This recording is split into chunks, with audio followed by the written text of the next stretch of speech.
Ils seront 12 dans la course vers le fauteuil présidentiel. Parmi les 12 leaders qui avaient déposé leur dossier de candidature à l'élection présidentielle du 18 octobre, un seul a été disqualifié. En conférence de presse ce soir, le président de l'UDRP s'est montré déçu. Il se demande pourquoi la Cour constitutionnelle n'a pas donné les raisons du rejet de son dossier. Elhadji Gueriba Diaby multiplie les rencontres pour apaiser le climat sociopolitique avant la tenue de la prochaine élection présidentielle. Ce jeudi, il a reçu les sages de quelques coordinations régionales dans ce sens. C'est tout pour le sommaire, on se retrouve dans un instant pour plus de détails. Messieurs, dames, bonsoir et bienvenue. La Cour constitutionnelle a publié hier mercredi la liste des candidats retenus pour l'élection présidentielle du 18 octobre prochain. Parmi les 13 dossiers de candidature déposés, un seul a été rejeté. C'est celui du président de l'Union démocratique pour le renouveau et le progrès UDRP. En conférence de presse ce jeudi soir, Edouard Zoutomou Pogomo a déploré le fait qu'aucune raison du rejet de sa candidature n'a été notifiée dans l'arrêt rendu à cet effet par la Cour constitutionnelle. Le candidat disqualifié de la course vers Sékou-Touréa s'appelle Edouard Zoutomou Pogomo. L'homme politique voulait participer à la présidentielle sous les couleurs de l'Union démocratique pour le renouveau et le progrès UDRP. Il est le seul recalé de la compétition. Le concerné lui-même dit ne pas comprendre pourquoi l'arrêt de la Cour constitutionnelle qui lui a été notifié ne précise pas les raisons de cette élimination. On ne peut pas dire seulement dans une enveloppe, dire que vous n'avez pas rempli les conditions. Les conditions sont spécifiques, elles sont déterminées.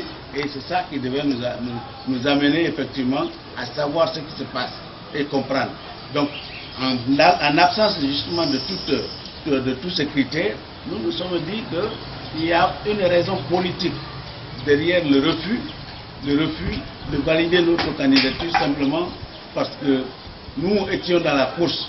Le candidat recalé voyait sa candidature comme une menace contre le parti au pouvoir dans la compétition. Nous avons estimé que M. Condé n'était pas populaire. Parce que s'il était populaire, il n'aurait jamais pris les ressources de ce pays pour aller soudoyer les militants à la base et les corrompre. Quand une cause est populaire, on n'a pas besoin de corrompre les gens pour y adhérer. Donc nous avons dit qu'il faut que M. Alpha Condé sache les Guinéens ne sont pas dans leur majorité pour sa dictature à l'heure actuelle. Cette candidature menaçait, puisque c'était une candidature qui ferait prendre aux autorités ses responsabilités pour avoir un vote de sanction contre Alpha Condé et sa bande de corrompus de ministres qui ne sont dévoués qu'à la solde de leur intérêt personnel dans leur poche. Edouard Zoutomou est en tout cas opposé à la candidature du président sortant. Il compte user de tous ses moyens pour empêcher Alpha Condé de briguer un troisième mandat. Ce que nous allons faire, c'est de faire en sorte que la base effectivement sorte pour voter pour un autre candidat, pas Alpha Condé. Et nous sommes dans la logique de le faire, nous sommes en train de nous préparer pour ça. Et il voit que lorsque nous allons partir, nous serons obligés, enfin, M. Condé sera obligé de partager ses voix dans ses fiefs avec d'autres candidats qui sont de l'opposition. L'important, c'est de faire en sorte qu'il ne passe pas au premier tour. Oui. Pour ce qui est de la caution payée, les responsables de l'Union démocratique pour le renouveau et le progrès rassurent que l'argent n'était pas engagé à partir du moment où leur candidature n'a pas été validée par la Cour constitutionnelle.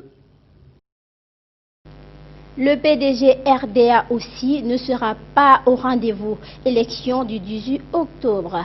Mais contrairement à l'UDRP, dont la candidature a été rejetée par la Cour constitutionnelle, le PDG RDA, lui, n'avait même pas postulé. Parmi les facteurs évoqués pour motiver la non-participation du parti historique au scrutin du 18 octobre, c'est la détention de Mohamed Touré aux États-Unis et une contrainte juridique qui est empêche le jeune Oye Beavogui de se présenter puisque n'ayant pas l'âge minimum exigé par la loi.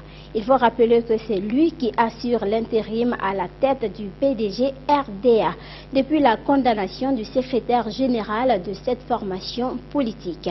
Suivez les détails avec Mamadou Tanoba. Le Parti démocratique de Guinée pour le Rassemblement démocratique africain est fortement impacté par la détention de son secrétaire général Mohamed Touré aux États-Unis. En conflit avec la justice américaine, Mohamed Touré ne pourra pas être candidat à la présidentielle du 18 octobre. Les forces du mal ont provoqué la rétention arbitraire de notre secrétaire général pour ne pas y participer.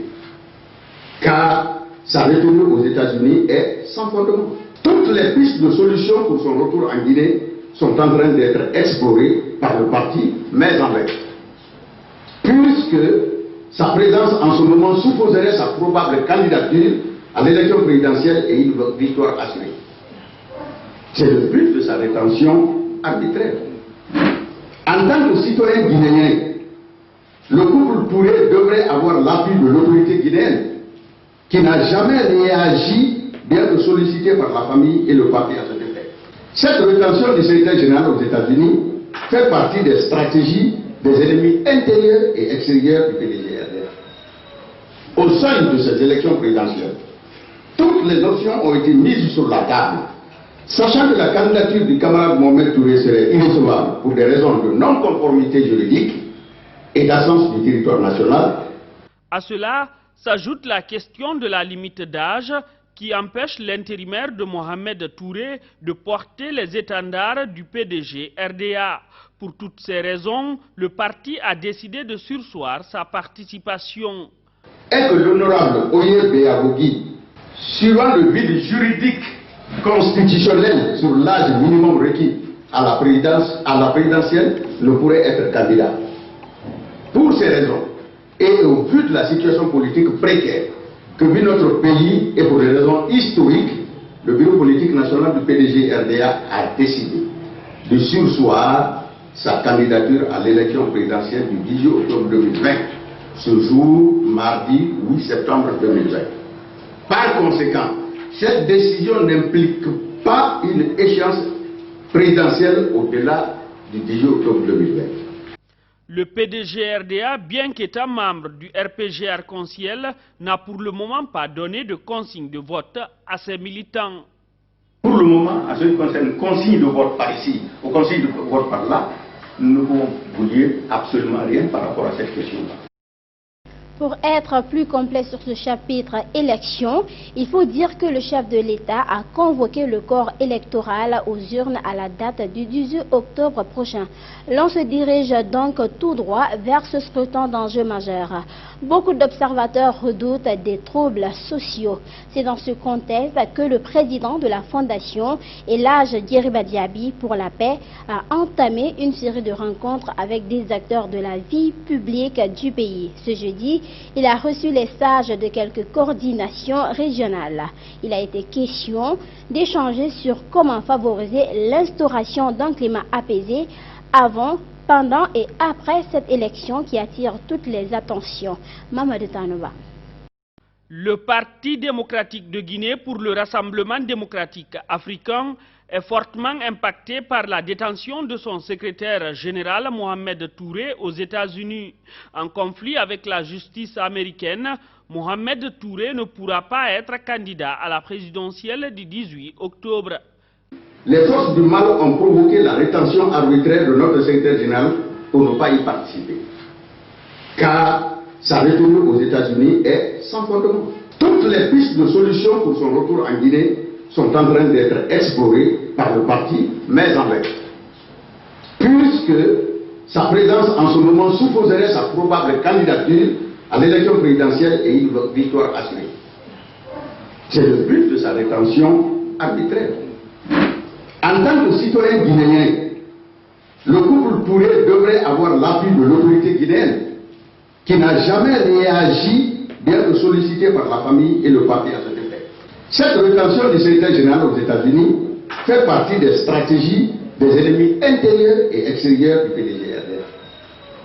au seuil de ces élections présidentielles, toutes les options ont été mises sur la table. Sachant que la candidature du camarade Mohamed Touré serait irrecevable pour des raisons de non-conformité juridique et d'absence du territoire national. À cela s'ajoute la question de la limite d'âge qui empêche l'intérimaire de Mohamed Touré de porter les étendards du PDG RDA. Pour toutes ces raisons, le parti a décidé de surseoir sa participation. Est que l'honorable Oyer Béabogui, suivant le vide juridique constitutionnel sur l'âge minimum requis à la présidentielle, ne pourrait être candidat. Pour ces raisons, et au vu de la situation politique précaire que vit notre pays et pour des raisons historiques, le bureau politique national du PDG RDA a décidé de surseoir sa candidature à l'élection présidentielle du 18 octobre 2020, ce jour, mardi 8 septembre 2020. Par conséquent, cette décision n'implique pas une échéance présidentielle au-delà du 18 octobre 2020. Le PDG RDA, bien qu'étant membre du RPG Arc-en-Ciel, n'a pour le moment pas donné de consigne de vote à ses militants. Pour le moment, en ce qui concerne consigne de vote par ici ou consigne de vote par là, nous ne pouvons vous dire absolument rien par rapport à cette question-là. La Commission nationale de recrutement et de promotion des enseignants, chercheurs et chercheuses a ouvert sa session ordinaire hier mercredi à Conakry. Au cours de cette rencontre annuelle, il sera question d'évaluer les activités pédagogiques et scientifiques des enseignants-chercheurs du pays. Le but, c'est d'améliorer la qualité de l'enseignement et de la recherche. Pour cette année, 78 dossiers de candidature sont enregistrés par le secrétariat technique du CNRP. Le ministre de l'Enseignement supérieur, qui a présidé la cérémonie du lancement des travaux, promet d'accompagner cette commission qui est un organe consultatif de son département. Oumar Kondé. La CNRP est un organe consultatif du ministère de l'Enseignement supérieur qui siège une fois par an pour évaluer les activités pédagogiques et scientifiques des enseignants-chercheurs de toutes les institutions du pays. Cette commission nationale est faite pour évaluer les performances des enseignants et les classer selon leur carrière, n'est-ce pas, dans les différents grades de l'enseignement supérieur. Assistant, maître de conférence, professeur titulaire. Ayant pour objectif d'améliorer la qualité de l'enseignement et de la recherche, la Commission nationale de recrutement et de promotion des enseignants-chercheurs impose des critères dans la sélection des dossiers.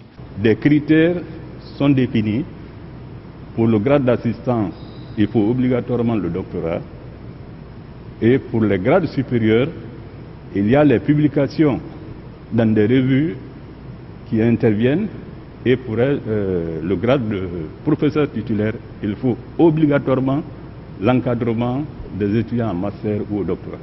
Déjà, le secrétariat technique a enregistré 78 dossiers de candidature, un chiffre qui régresse chaque année. La diminution du nombre de dossiers dépend de deux faits. Le premier fait, c'est l'exigence de l'obtention du doctorat pour accéder au grade d'assistant. Présent à cette session, le ministre de l'Enseignement supérieur et de la Recherche scientifique a rassuré de son appui pour la cause. Le ministère de l'Enseignement supérieur et de la Recherche scientifique que j'ai l'honneur de diriger reste disponible pour apporter tout l'appui nécessaire à la promotion académique, tant à l'échelle nationale qu'internationale, et la valorisation des grades académiques des anciens chercheurs et chercheurs. Jusqu'à sa nomination, il y a quelques mois, l'actuel ministre de l'Enseignement supérieur était membre de cette même commission. Et voilà, mesdames et messieurs, c'est la fin de cette édition d'information réalisée par toute l'équipe de Gangan RTV. À tous, merci de l'avoir suivi et merci de votre fidélité à Gangan TV. Surtout, continuez de nous suivre sur le www.groupegangan.com.